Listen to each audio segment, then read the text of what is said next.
Sveiki, mani var dzirdēt un redzēt, ja? Jā, var.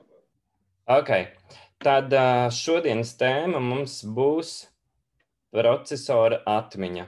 Parunāsim par reģistriem. Iepriekšējās reizēs mēs runājām par to, ka mikrokontroleris māca saskaitīt, atņemt, reizināt, bitus bīdīt, visādas darbības darīt, un mēs uz Logisima lēnā garā taisam to Arithmetic Logic Unit, kas māca saskaitīt skaitļus un viltīgā veidā viņi izmantojot var arī atņemt un citas darbības darīt, bet droši vien, ka ir jautājums, no kurienes rodas tie skaitļi A un B, un kurā vietā tiek saglabāts rezultāts Q.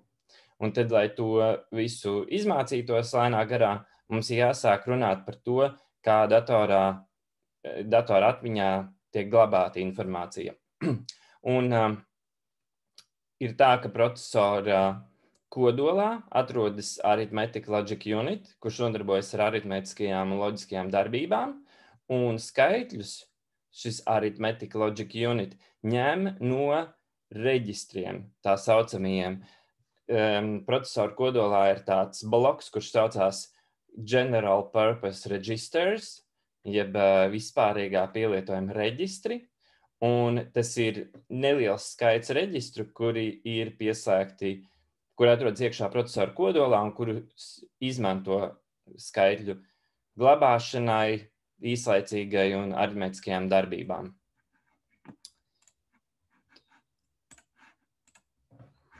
Tātad nedaudz tad apskatīsim procesora kodolu. Idejiski procesora kodolā mums ir Arithmetic Logic Unit. Tā ir tā daļa, kurā ir tas skaitļu saskaitītājs atņēmējs, un viņu parasti zīmē šādā te veidā. Nosaukums ir ALU. Un viņā iekšā dod kaut kādus skaitļus, piemēram, skaitli A un skaitli B. Un rezultāts nāk ārā. Un tad no kurienes šie skaitļi nāk? Procesorā iekšā ir tāds bloks, kuru sauc General Purpose Register, kurā iekšā atrodas vairāki reģistri, tātad G, P, R. Un mēs izvēlamies kaut kādus divus reģistrus, kurus mēs gribam, piemēram, saskaitīt. Tad iedodam viņus tam Arithmetic Logic Unit. Rezultāts izkrīt ārā. Un rezultātu mēs saglabājam kādā citā reģistrā. Tas nozīmē, ka Arithmetic Logic Unit mums ir select signāls. Un tiem pašiem General Purpose Registers mums arī ir jābūt kaut kādiem select signāliem, ar kuriem mēs izvēlamies skaitļus A, B,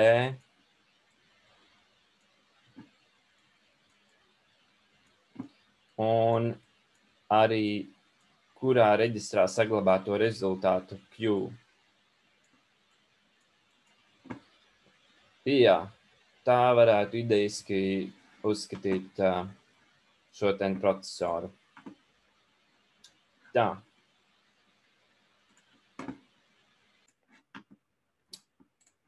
Tā. Un tagad, lai saprastu, kas atrodas tanī General Purpose Register iekšā, tad apskatīsim veidus, kā mēs varam datora atmiņā vispār saglabāt kaut kādu informāciju. Un tā ideja ir tāda, ka mums ir jāizveido kaut kāds bloks no loģiskajiem elementiem, kurš spēj saglabāt informāciju, pat ja mēs kaut kādas ieejas raustam vai neraustam, vai kaut kas mainās citur procesorā, bet mums vajag kaut kādu atmiņas šūnu izveidot, kura saglabā savu stāvokli. Un mēs varam ar kaut kādu select signālu pateikt, tagad viņai tur saglabāties vai pārrakstīties, un savukārt, ja tas select signāls norāda uz citu, tad, lai pārējās tā kā netiek aiztiktas. Un tad, lai to visu tā saprastu, mums vajag apskatīt, no kā tad tie reģistri ir taisīti, kā viņi tur ir uzbūvēti un tā tālāk. Un tam mēs izmantosim Logisim. Un jums, laikam, iepriekšējā gadā bija priekšmetā kaut kādas apskats par to, ka ir tādi triggeri, latviešu valodā, laikam, tie saucās triggeri, un ir tāds SR triggeris, set reset triggeris, jā, un vēl visādi tam līdzīgi, bet viņiem ideja ir tāda, ka tas izeja tiek padota uz kādu no ieejām, un tā rezultātā mainot ieejas, izejas nevienmēr mainās. Un tad atmiņai izmanto tā saucamo D-type flip-flop, tas saucās flip-flop, nevis tur trigger. Un viņa uzbūve ir parādīta, tad šeit varētu uzmest arī Logisimā un apskatīties, kā viņš strādā. Jums tas laboratorijas darbā būs jādara, līdz ar to tad es varu ātri arī parādīt. Tātad mums ir ieejas clock un data, un viņš te ir uztaisīts piemērā visus no NAND elementiem, kas ir diezgan labi, jo mēs zinām, ka NAND elementam signāls iziet cauri viena tikšķa laikā un tad cauri divām tādām kaskādēm 2 tau. Tātad šī atmiņas šūna strādās diezgan ātri. Mēs nomainām ieeju data vai clock, un pēc 2 tau mums rezultāts jau ir stabils un nofiksējies. Tad mums ir ar 2 ieejām. Tā, ar 2 ieejām NAND, mums ir ieeja clock.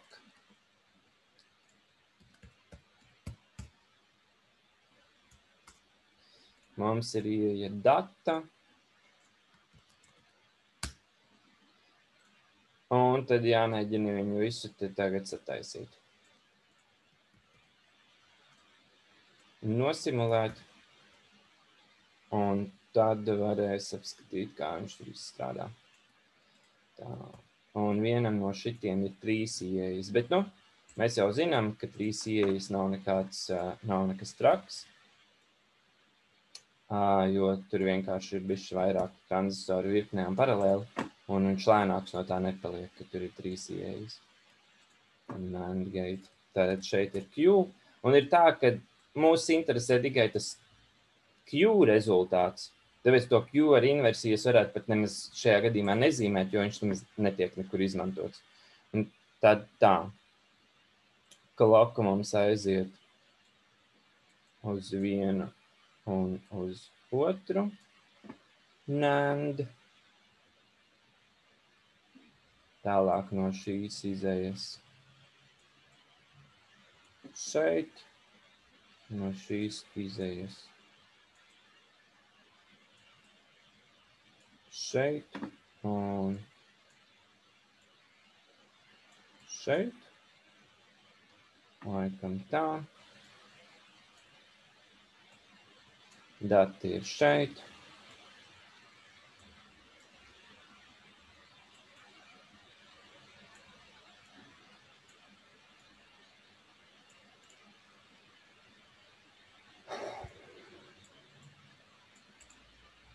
Q ir šeit, no Q izēja tiek padota uz otru.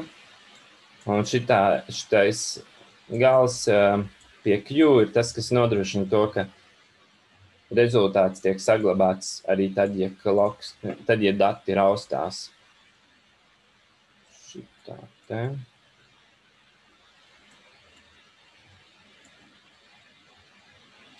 Dati tas, un šis aiziet vēl uz turieni.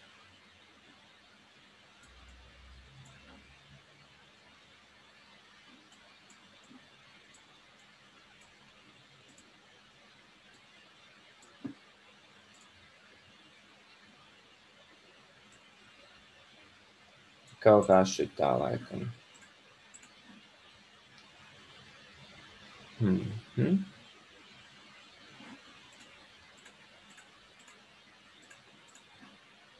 Kaut kas nav laikam ritīgi.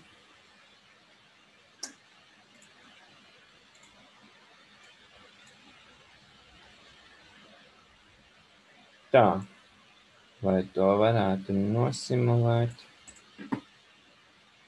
Šitanī loģisimā kaut kas bija jāizdara vēl papildus.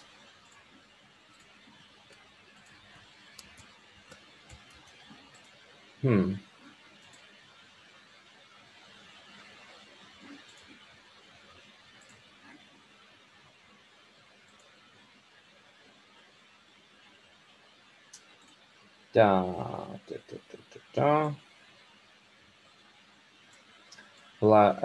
Šitanī schēmā mums ir viena izeja, kuras stāvokli mēs sākumā nemaz nezinām, un tas ir Q un Q ar inversiju, un te vajadzēja loģisimā uztaisīt kaut kādu triku, lai viņš jau pašā sākumā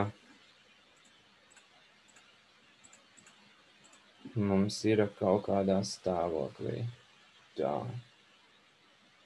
Kā to var izdarīt?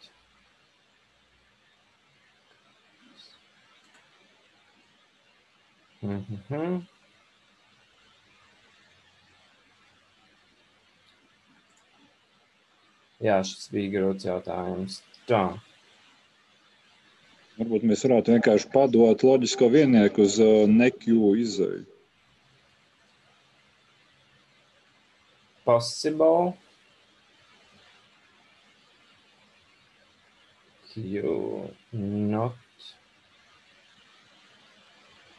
Jā, šis loģisms tenī brīdī, kad viņš simulē to, tad viņš skatās, šitam NAND gateam ir errors iekšā, un tad viņš vienkārši sarēķina kā erroru. Bet man liekas, vai tik nebija tā, ka viņš rēķina tādā secībā, kādā tie ir uzzīmēts or something.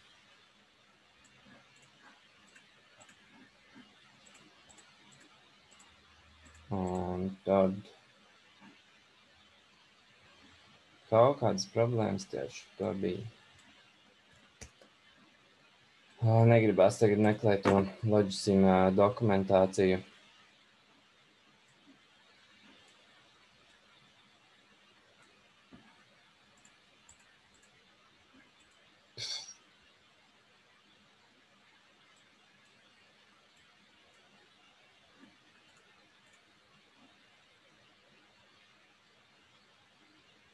Tas ir errors. Nu labi, jāapskatās būs. Man liekas, kaut kur internetā bija arī bildīta tieši no loģisima, kā tur bija sataisīts. Nē, flip-flop logins.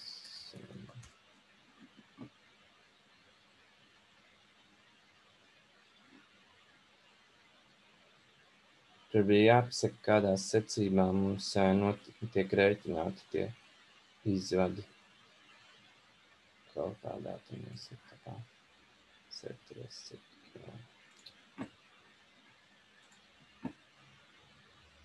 Nu labi. Varbūt arī neizdosies. Tur kaut kas sazīmēts.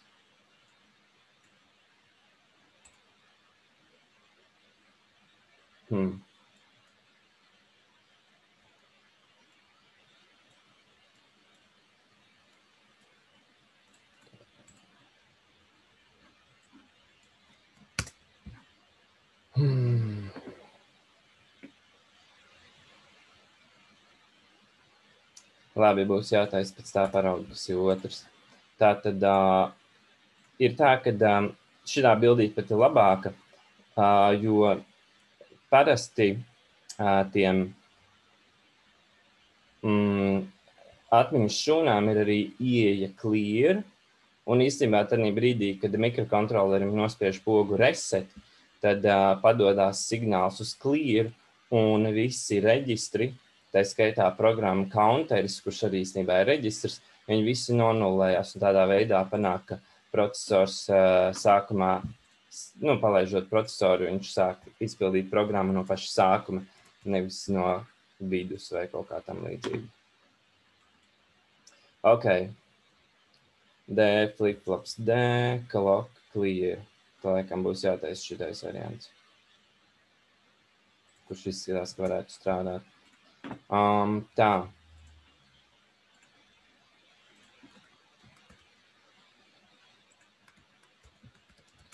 Tā, tas ir D, clock clear.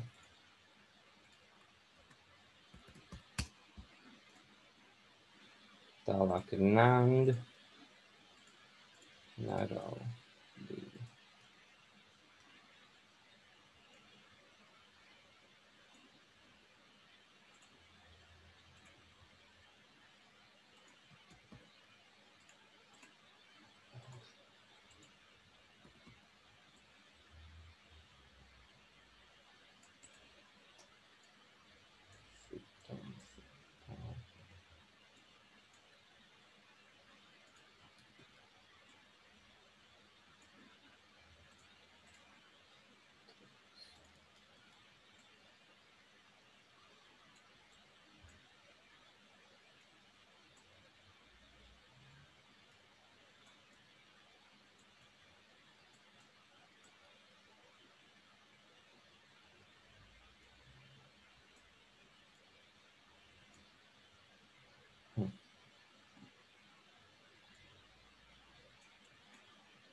Cerams, ka nebūs tās pašas problēmas.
Tagad jāpārbauda, vai šis strādā, bez kļūdām, clear notīra izēju. D es varu mainīt, cik es gribu, nekas nenotiek. Un tikai tajā brīdī, kad klokam kāpjošā fronte, tikai tad dati ierakstās. Visībā šajā gadījumā šitas konkrētais brīnums, bet tad kloks vienkārši jāinvertē vēl vienu reizi. Tā, lai būtu korekti viss. Tāpēc, kā datiem jāierakstās izejā uz kāpjošo fronti. Es lieku dati 1, kāpjošā fronte. Un pēc tam mainu datus, cik gribu, un nekas nevar. Ok, tad izdevās uztaisīt. Loģiskiem vienkārši problēma ir tāda, kad viņš rēķina to izeju atkarībā no ieejām, un tajā pirmajā veidā, ko es taisīju, man liekas, tur iznāk tā, ka viņš līdz tiem abiem beidzamajiem NAND gateiem nonāk vienlaicīgi tā simulācija, un katram no tiem ieejas nav līdz galam zināmas, jo ir atkarīgs no nākamās ieejas, un tāpēc sanāk, ka viņš nevar īsti tā kā nosimulēt, jo viņš nevar sarēķināt vienu no izejām, jo vajag otru, un otru arī viņš nevar izrēķināt, jo vajag pirmo. Un man liekas, ka šī schēmā sanāk tā, ka viņš sāk simulēt, un tie dati aiziet ātrāk līdz galam, tad tas clear signāls un clock signāls tā kā beidzamais, jo viņam vairāk kādam jāiet cauri, un tad sanāk, ka iepriekšējie jau ir sarēķināti, un tad sarēķinās tā izeja. Nu, tā ir tāda bišķiņa simulācijas kļūda. Es atceros, iepriekšējos gados arī bija drusciņi ar to problēmas. Tā tad ideja ir tāda, nu, varbūt tas jums būs kā atkārtojums, varbūt kā jaunas zināšanas, Bet idejiski mikrokontrolerī kodolā esošā atmiņa tiek parasti realizēta kā D-tipa flip-flop slēgums, kuram ir sekojošas īpašības. Viņam ir tas clear signāls, kurš vienkārši viņam vajadzēja notīrīt to izeju uz nulli. Es nezinu, ka viņš tagad to neizdara. Varbūt tās, ka klokam ir jābūt tur. Labi, šitā. Un clears nodzēšu. Un tad visas ieejas būtu te jāinvertē. Jā, tātad idejiski clear signāls nodzēš izeju.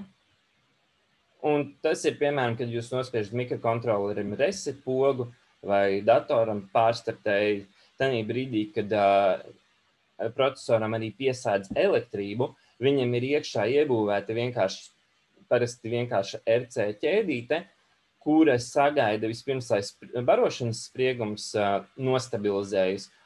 Un tikmēr tas clear signāls pa visu procesoru ir aktīvs. Un tanī brīdī, kad elektrība mikrokontrolerim ir nostabilizējusies, tad viņš atlaiž vaļā clear signālu un procesors sāk izpildīt instrukcijas. Bet idejiski clear signāls vienkārši nodzēš visu atmiņu uz nulli, visu reģistru atmiņu uz nulli. Un tālāk viss ir taisīts uz tā datu saglabāšanu balstīts D flip-flop. Tanī brīdī, kad D signālam mēs uzliekam kaut kādu vērtību, piemēram, 0, un uz kāpjošo fronti rezultāts ierakstās izejā. Tātad kloks, piemēram, tagad ir 0, viņš ir izslēgts, tanī brīdī, kad klokam ir kāpjošā fronti, tad izejā vajadzētu saglabāties tai nullītei, kas ir. Un tā arī notiek. Un savukārt, ja es uzstādu datus uz viennieku, tanī brīdī, kad ir krītošā fronte, klokam nekas nenotiek, bet tanī brīdī, kad kloka signālam ir kāpjošā fronte, tad datu vērtība ierakstījās tanī Q izejā. Un pēc tam tos datus var raustīt un mainīt kā grib, bet kamēr kloks ir iepauzēts un kamēr viņš stāv uz vietas, tikmēr izeja nemainās. Un tad visa tā manipulācija ar šie te select A, select B un select Q signāliem notiek tādā veidā, kā ar select A, B un Q ar multipleksoru tiek izvēlēts, kuram reģistram pienāks kloks signāls, un tam tas kloks signāls tiek taisīts AND ar to multipleksora signālu.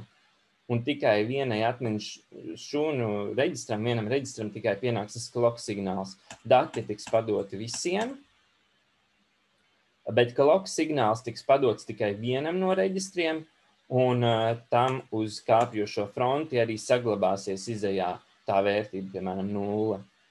Un pārējā laikā kloks ir atslēgts, un tāpēc tie dati nemainās. Līdz ar to iekšā tanī procesorā kloks signālam ir loģiskais AND ar select signālu, un tādā veidā tiek izvēlēts, kura atmiņas šūna pārrakstīsies un kura nepārrakstīsies. Tāda tā ideja. Un tas viss taisīts uz D-tipa flip-flop. Un, protams, ka šī schēma ir diezgan liela.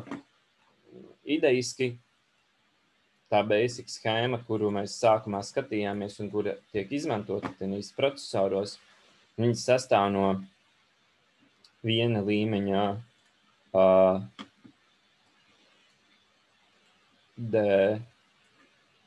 tad invertors, kas invertē signālu, un tad NAND elementi vienkārši virknē. Izejā ar tas latch un enables ar tiem datiem. Nu, lūk, tā idejiski strādā un ir taisīti tie reģistri. Un tālāk mums ir jāapskatās, kā tad viņus saslēgt un cik tad viņi īsti ir daudz un tā tālāk. Tātad mēs varam visu šo schēmiņu uztaisīt par 1 bit memory.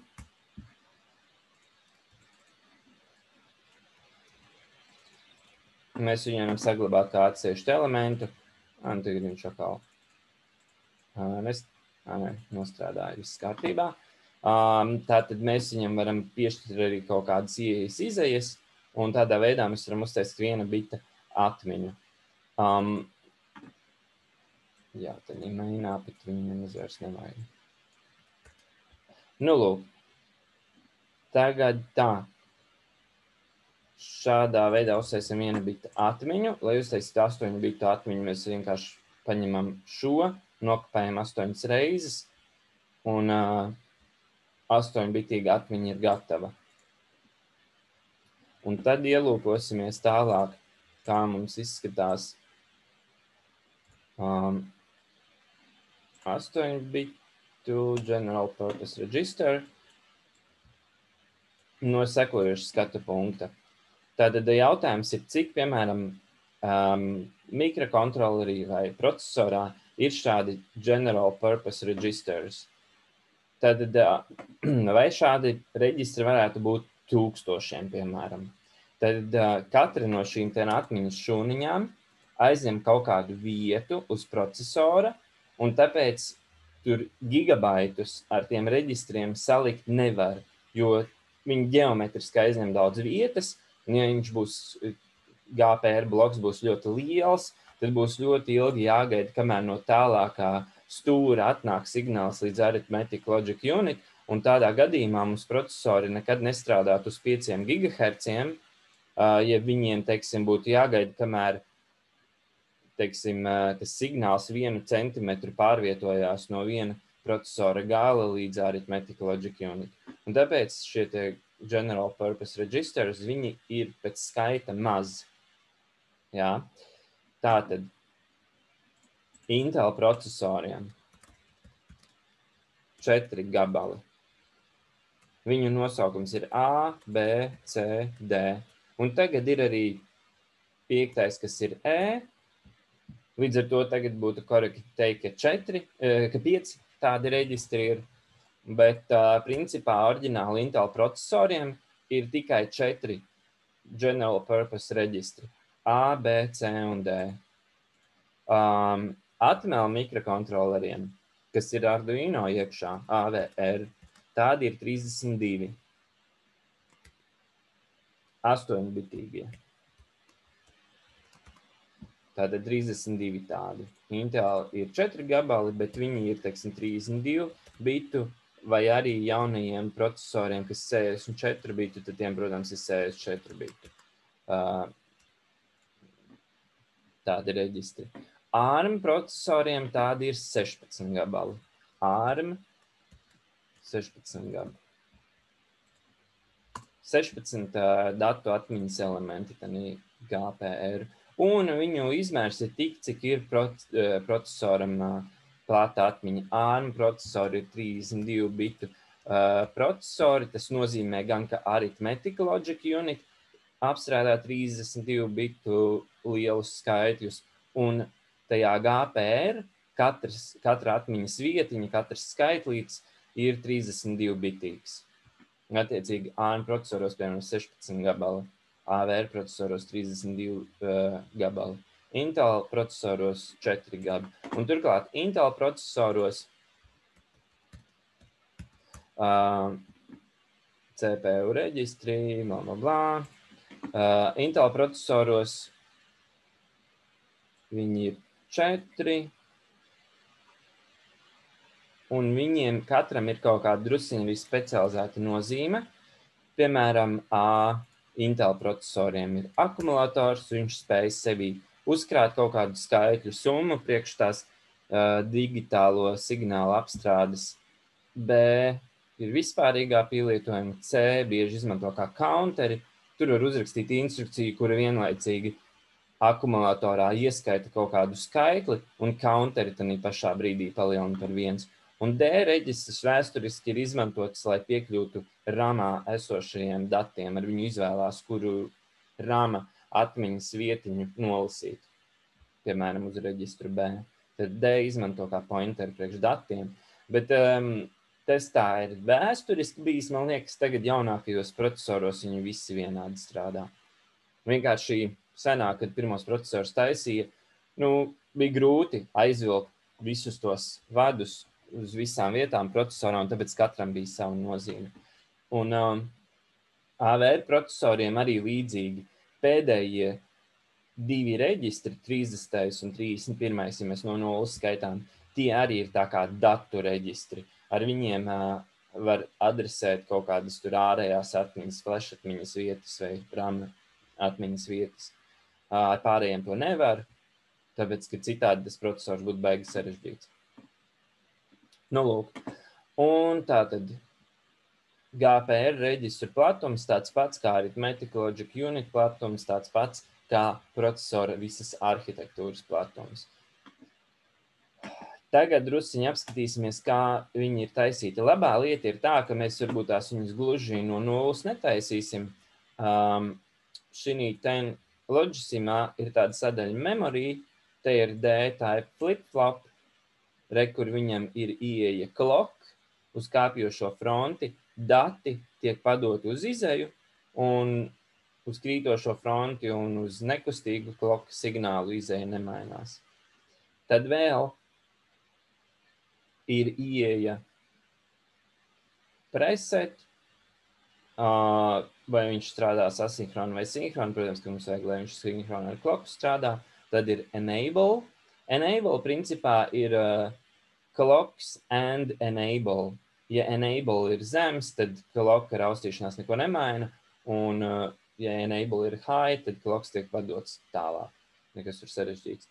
Un clear. Ja viņā padod viennieku, tad izeja notīrās. Un man liekas, ka šeit, nu jā, tā tas ir. Kaut kādus no tām ieejamas neizmantosim. Un šeit ir D flip-flops. Jā. Mēs izmantosim register, kurā ir iekšā 8 tādi, vai cik mēs norādīsim. Man liekas, te var norādīt data bits. Mēs taisam 8 bitu procesoru, līdz ar to 8 datu biti. Tātad šitanī blokā, kas ir register, viņā iekšā ir D-type flip-flopi, 8 gabali katrā, un viņš jau ir uztaisīts tādā Logisimā. Viņš tad nebūs jātaisa. Un viņam ir ISD, enable, clock, reset un izeja. Un tad kā uztaisīt tādu general purpose register? Pieņemsim, mēs taisīsim GPR ar 8 reģistriem. Ar 8 reģistriem. Tātad te mums ir 2.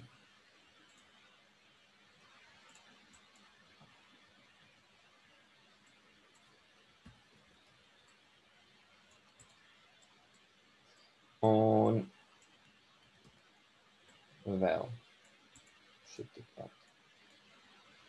Un tātad mūsu mērķis ir uztaisīt tādu kastīti, kurā ir select A, B un Q. Un mēs viņus pēc samainīsim bišķiņu vietām. Select Q ies augšā. Labi, pēc tam. Nāk ārā A un B dati un iet iekšā kaut kāds rezultāts. Tātad, lai uztaisītu tādu lietiņu, un mums nāk arī, protams, iekšā clocks. Clocku iezīmē parasti šitāds ķeksītis, un tas ir clock.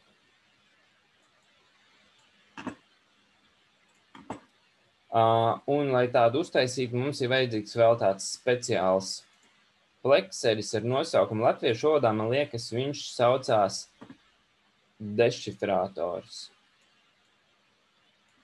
Un angliski viņš saucās, manuprāt, dekoderis. Un viņa darbība ir tāda, ka viņš dod augstu līmeni uz to izeju, kāds ir select signāls padots.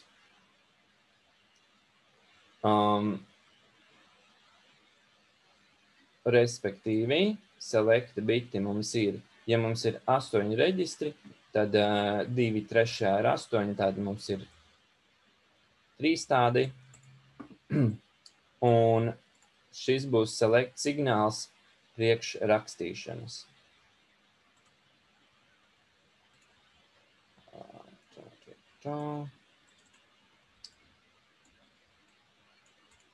Tad mums ir kaut kāds vadības signāls cell Q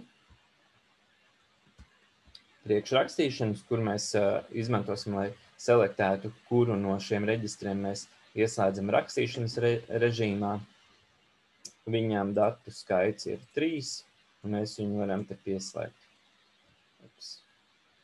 Šitas ir laikam kaut kāds enable. Enable. Nevajag, lai viņš tur nemaisās.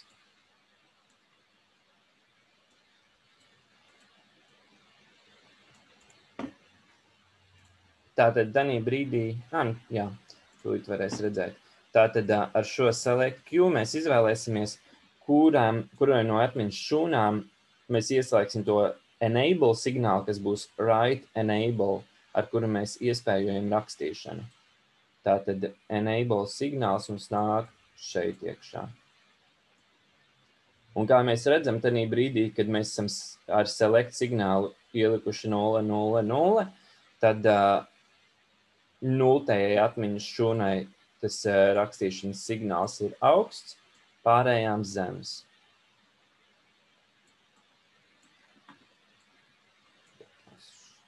Tā.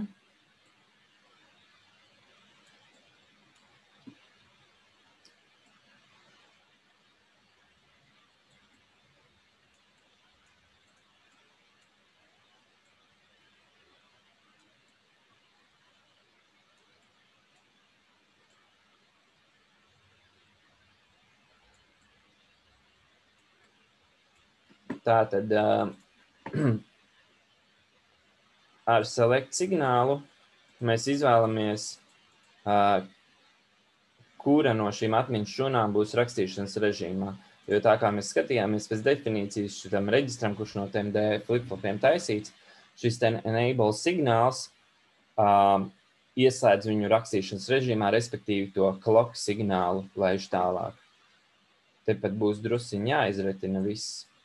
Jo te īstenībā ies diezgan daudz lietiņas iekšā.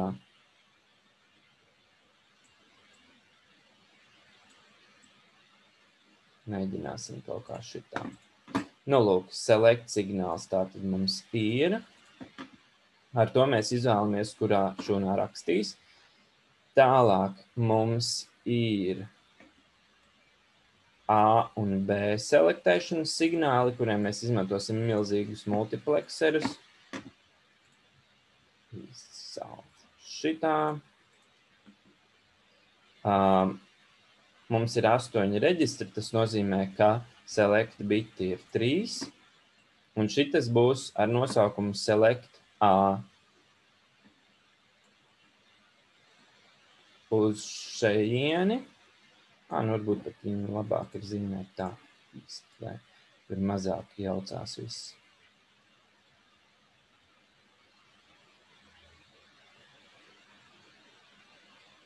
Šitā. Tātad uz select A mums iet no katras atmiņas šūnas tas, kas tajā tur glabājas. Un šis būs 8 biti in.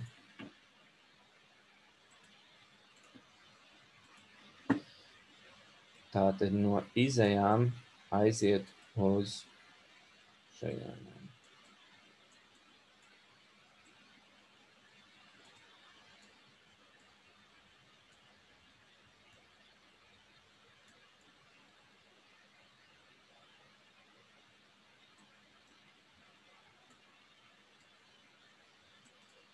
Tā, lai viss smuki sanāk, tad laikam mums jādara šitā.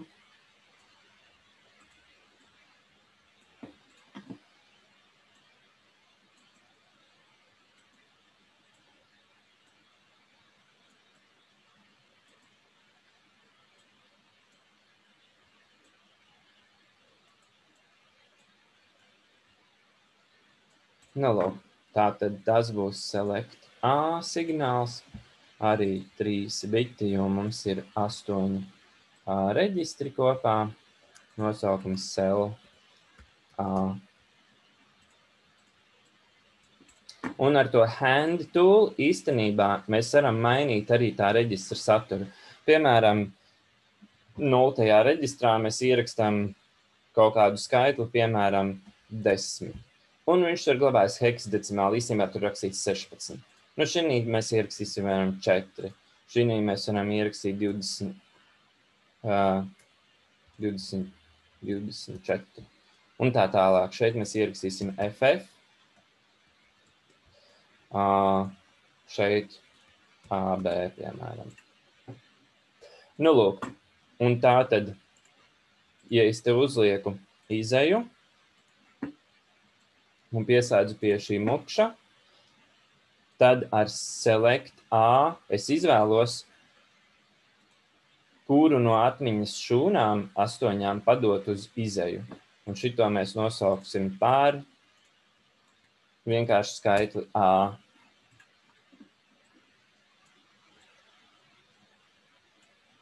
Tātad, nu, piemēram, es gribu kā A skaitli izvēlēties reģistru numuru 0, 1, 2, un tāpēc tajā Select A signālā es ierakstu divnieku. Tas ir 0, 1, 0. Un tagad mēs varam apskatīties, īstenībā, šeit rakstīts. Tātad Select izvēlas ieeju numuru 2, kurā ir tas 0x24, tas ir heksadecimāli te rakstīts. Tad īstenībā tur ir skaits 36 decimālajā skaitīšanas sistēmā, un tas tiek arī izvēlēts, un šeit izvedīts 36. Varbūt drusciņ grūti saprast, jo tur vietām ir heksadecimāli, vietām decimāli. Nu, bet, piemēram, 0, 1, 2, 3. reģistrs, viņā ir FF. Ja es izvēlos šeit trīnieku, tad mēs redzam, ka izejā A tiek padots tas FF. Nu, lūk, un tieši to pašu mums vajag uztaisīt priekš skaitļa B. Nu, īstenībā šo visu vienkārši nokopēt.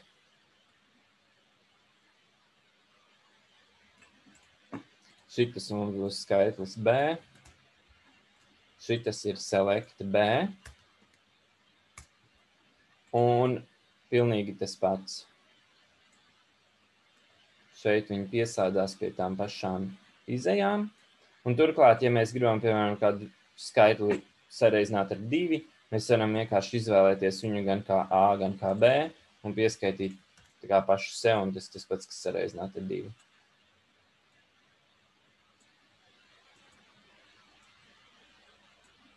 Nu, lūk, tātad, cik mēs tā esam tikuši, mums ir kaut kādas atmiņas šūnas, varbūt es bišķi pātru sāku par to rakstīšanu stāstīt, mums ir atmiņas šūnas, viņām izejas ir piesaiktas mukšiem, ar kuriem mēs varam izvēlēties signālu, nu, ko padot pa A kanālu un pa B kanālu. Tad, piemēram, mēs izvēlamies A kaut kādu vērtību, un tas muksis padod uz A izeju to reģistru, kura kārtas numuru mēs izvēlamies ar A. Un otrs tāds pats ir B, jo mums vajag vismaz 2 skaitļus, lai mēs varētu kaut ko rēķināt. Un tad cell B, piemēram, ir 0, 0, 0, tad viņš padod 0. reģistru uz izeju, un tad 16. 0x1, 0, heksadecimāli ir 16, tātad šeit ir 16. Un šeit ir skaitlis vai nu -1, vai nu 255, atkarībā no tā, kā mēs viņu interpretēsim programmā. Nu, lūk. Tad mums ir select signāls A, B, tad mums vēl vajag arī to Q un clock kaut kur ielikt. Un lai to visu varētu tā uzskatām, varbūt tās parādīt, tad select, tad Q mums nāks kaut kur no augšas iekšā. Te mums būs ieeja Q, kas ir kaut kāds tur aritmētiskās darbības rezultāts, 8-bitīgs.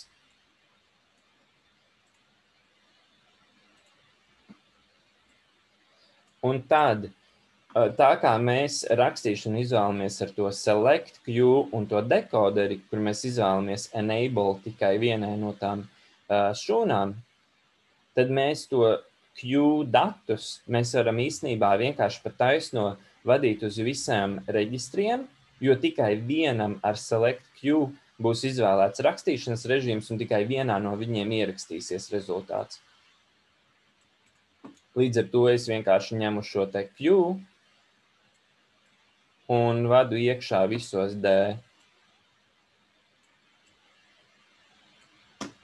Bez īpašām kaut kādām problēmām.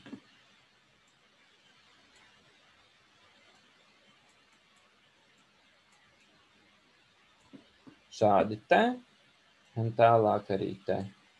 D, dati un dati un dati. Tātad Q man tiek pievadīts pilnīgi visām atmiņām vienlaicīgi, tad mums te nav nekāda multiplexora jāliek nekas. Q tiek vadīts iekšā uz visām atmiņas šūnām. Ar select Q mēs izvēlamies tikai vienai no atmiņas šūnām rakstīšanas režīmu. Piemēram, šobrīd tikai otrajai enable ir high, un līdz ar to, ja es noraustīšu kloku, tikai otrajā ierakstīsies rezultāts. Un tad vēl tas clock signāls, kur es to varu likt. Nu, piemēram, varbūt tās apakšā labāk būs šeit. Tātad select šeit. Un viņš tagad aizies uz katru to clock ieeju. Šeit, šeit, šeit, šeit. Clocks tagad kaut kā no šejienes jādabū. Varētu šitādā veidā to darīt.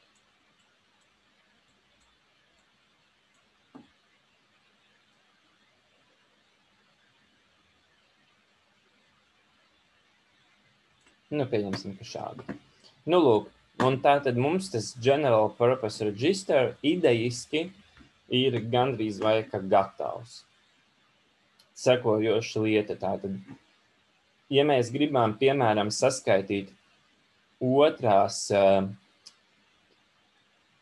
nu labi, no nulles jāskaita, pirmās atmiņas šūnas vērtību ar 1, 0, 1, 2, 3, 4, 5, 6 atmiņas šūnas vērtību, tad kā skaitli A mēs izvēlamies pirmo šūnu no nulles skaitot, kā B skaitli mēs izvēlamies 6. Mēs varam pārliecināties, tātad šeit ir četrnieks ir te padots, šeit glabājas AB, kas ir skaitlis -85, šeit mums ir -85. Tad šie izvadi aizies uz Arithmetic Logic Unit. Un, piemēram, mēs gribam, lai rezultāts tiktu ierakstīts, nu, piemēram, atmiņas šūnā numur 0, 1, 2, 3, 4, 4. Tad uz tā select Q mēs izvēlamies četrnieku, un jūs redzat, ka tikai 4. atmiņas šūnai enable signāls ir augsts, un tad, kad mums atnāks rezultāts, kāds viņš būs 1, nu es te tagad galvā izreikināšu, rezultāts būs šāds te, tad tanī brīdī, kad mums būs clock signālam kāpjošā fronte, es nospiežu clock kāpjošo fronti, clocks aizgāja uz visām šūnām, dati aizgāja it kā uz visām šūnām, bet tikai vienai no atmiņas šūnām select signāls enable bija augsts, un tāpēc tikai šī vienīgajā šūnā tas rezultāts ierakstījās AF. Jā.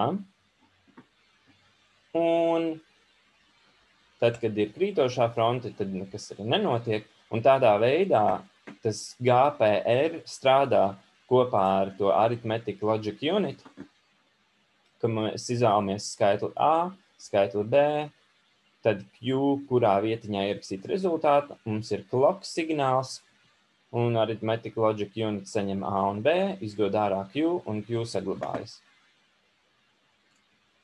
Nu, lūk.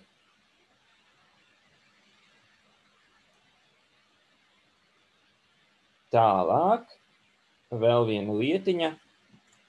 Procesoram, nu, īstenībā varbūt pat var to baigi tad tālāk neskatīties. Tad šitais mums ir General Purpose Register. Tūlīt tās atvēršu lielo projektu. kurā ir dokuments, kurā tas viss ir parādīts. CU. Šitien ir tas, kas ir jāsataisa visā semestrī. Tātad Arithmetic Logic Unit būs laboratorijas darbā jāuztaisa, bet tur ir tas select signāls, izvēlēties, ko jūs gribat darīt, un tad A un B un rezultāts. Un tas, laikam, ir šī vietiņā.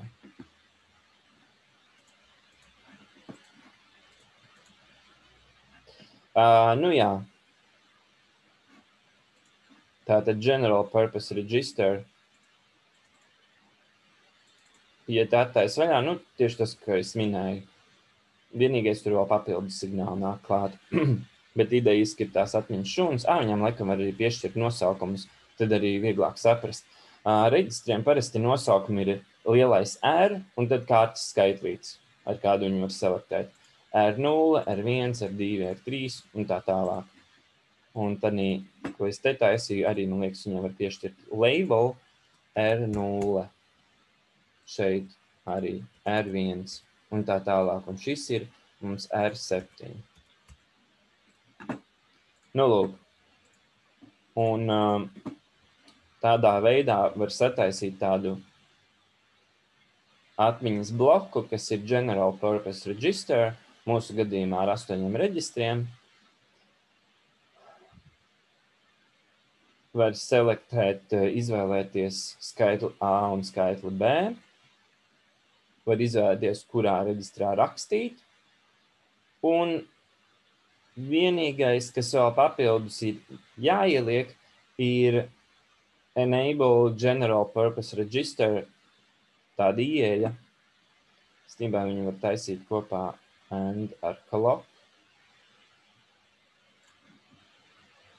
Viens variants ir to Enable General Purpose Register taisīt and ar selektētāju, un otrs veids ir taisīt and ar clock.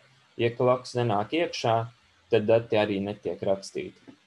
Te kaut kāda iemesla dēļ ir izvēlēts and taisīt ar to dekoderu select signālu. Iespējams, ka tā ir vienkārši pareizāk. Un vēl ieeja viena ir reset. Pēc noklusējuma, kad nospiež reset pogu, visi reģistri praktiski visiem procesoriem nometās uz 0.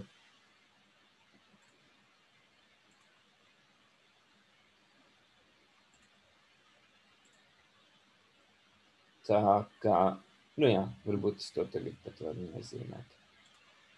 Laboratorijas darba aprakstā ir rakstīts, ka tā ir jāsataisa un viss. Lūk, tad vēl viena lietiņa, ja mēs skatāmies uz to, kā tas viss procesorā savienojas. Tātad no GPR nāk ārā skaitļi A un B. Arithmetic Logic Unit A un B ieejās un pieslēdzās. Rezultāts iznāk ārā un aiziet uz to GPR.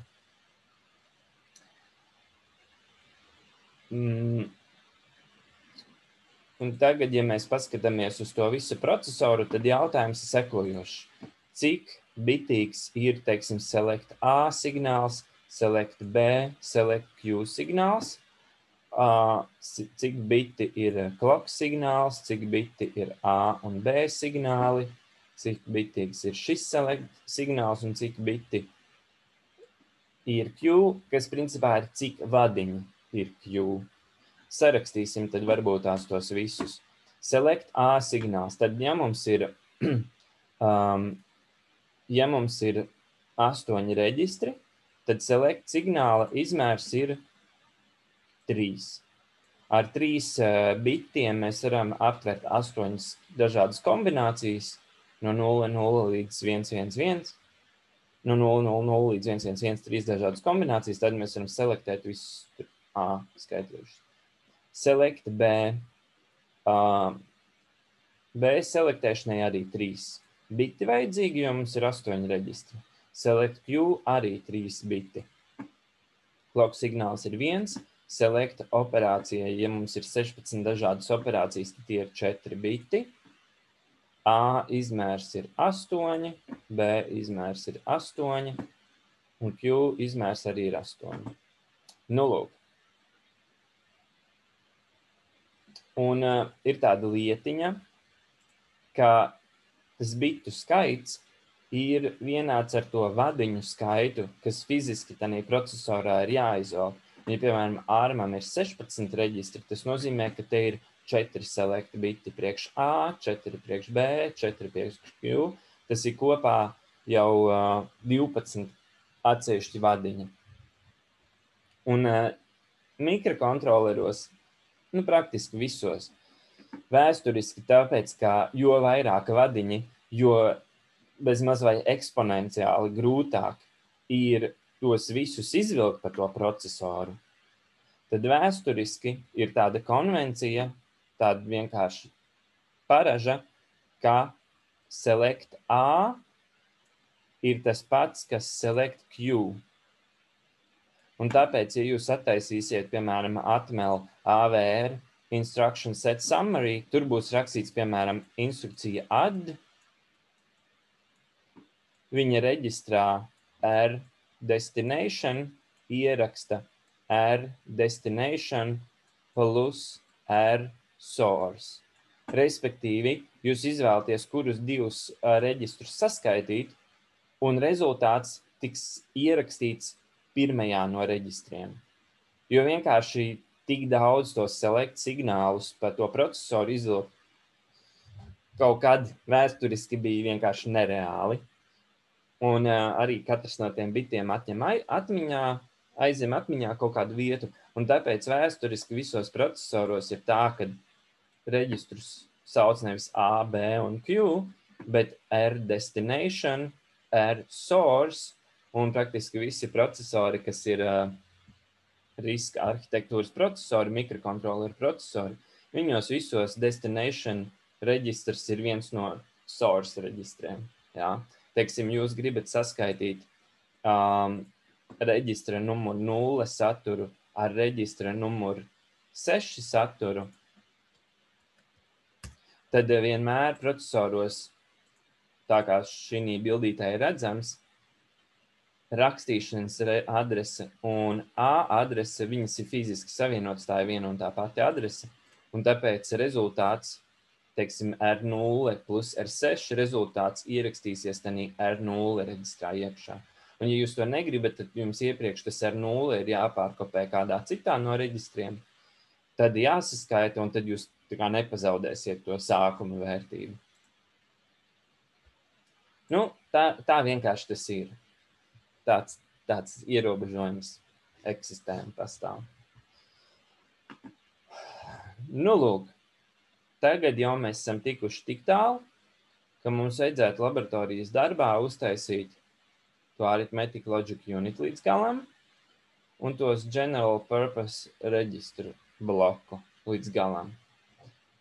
Un tad mēs varam izvēlēties reģistrus A un B, izvēlēties matemātisko darbību, uzspiest kolokam vienu tikšķi, vienu kāpjošo fronti uztaisīt, un viņš mums sarēķinās un vēl arī ierakstīs tādīs reģistros.